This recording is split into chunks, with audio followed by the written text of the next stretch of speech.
Audio Jungle.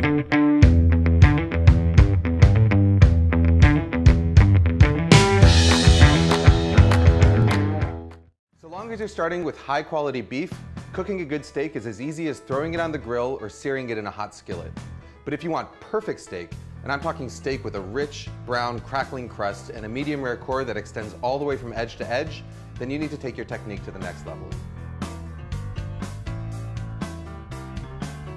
Now, traditional methods like broiling, grilling, or searing in a skillet leave you with one problem. Your steak develops a temperature gradient inside it. So while the very center of the meat might be a perfect medium rare, as you move towards the outer layers, it becomes more and more cooked until you reach the edges, which have the dry, chewy texture of well-done meat. So the question is, how do you minimize this overcooking? So here's the thing, the more gently you cook your food, the smaller that temperature gradient inside is going to be. So for instance, if you cook a steak in a 500-degree oven, you're going to develop a pretty thick band of gray meat inside. Cook that same steak in a 250-degree oven, and that gray band shrinks significantly. You may have heard of a concept called sous vide cooking, and the idea here is to take that low temperature cooking to the extreme. With sous vide cooking, you place your steak inside a sealed plastic bag and then put that plastic bag in a water bath held at the exact temperature that you want to serve your steak at, say 130 degrees for medium rare.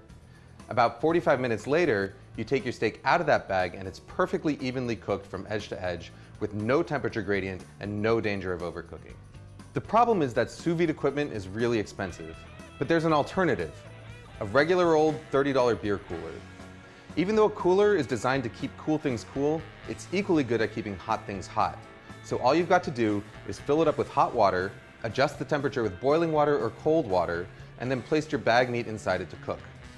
So long as you start a few degrees higher in order to compensate for the heat loss when you add your meat, it should be able to maintain its temperature for the 45 minutes required to cook most steaks, pork chops, lamb chops, chicken, or fish.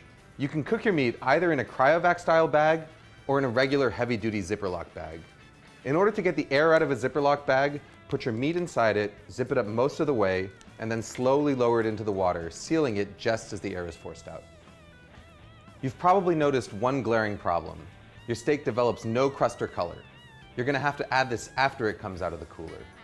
Now you can do this on a grill if you want to cook outside, but my personal favorite way is to finish it in a cast iron skillet. Just heat up some oil over the highest possible heat while you carefully dry the outside of the steak in order to help it brown faster. Season the steak generously with salt and pepper, and once the oil starts smoking, add the steak to the pan along with a couple of pats of butter. Cook the steak just until it's browned on both sides, about a minute or two, and then to finish it off, hold it up vertically with tongs in order to get the edges. The beauty of this method is total flexibility in terms of timing. Once your steak comes up to temperature inside the cooler, you can let it sit there for up to a few hours longer without worrying that it's going to overcook. Your steak is going to be hot and ready to sear as soon as you're ready to eat. You want to up your game even further? Then get yourself one of these guys. By combining the intense heat of a propane torch with a cast iron skillet, you can get a steakhouse quality char in a matter of moments. Just make sure that you shut off your smoke detectors first. It may take a little bit more time, but if you're willing to put in the effort, this is the best quality steak you can get at home.